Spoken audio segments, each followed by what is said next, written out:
This video is all about handling confidential business at council meetings, an essential part of maintaining trust and compliance. Here's what we'll cover: why confidentiality matters, what qualifies as confidential business, how to prepare and conduct it, how to record it properly, common mistakes to avoid. Why it matters. Handling confidential business properly ensures legal compliance with key acts, maintains stakeholder trust, prevents misuse of information, avoids legal penalties, and supports open communication. What is confidential business? Confidential business includes personnel matters, legal advice, and commercially sensitive topics. It does not include co-options, planning matters, or gossip.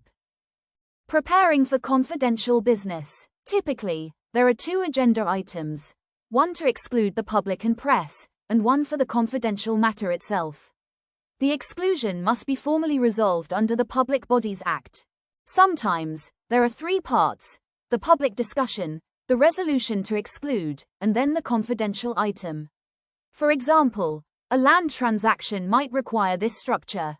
Principal councils follow different rules under Section 100A of the Local Government Act 1972, using Part 1 and Part 2 to separate public and confidential items.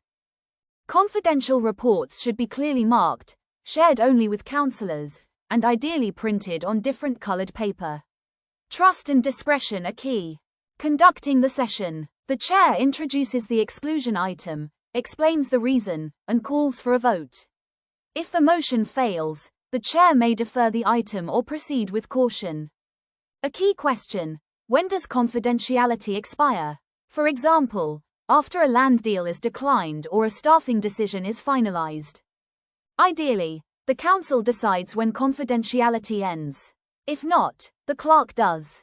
Councillors must wait for written direction before sharing any details.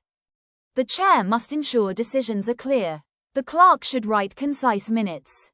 If confidentiality is lifted, include the item in the main minutes. Otherwise, use a separate set. Confidential documents. Store confidential documents securely. Limit copies. Track distribution, and follow good information governance. These documents are usually exempt from FOI but may be disclosable later.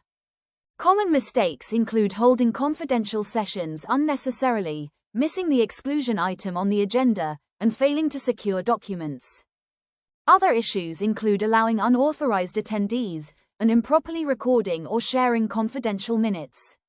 Always follow proper procedures. Thanks for watching this video. Let's keep our meetings compliant, secure, and professional.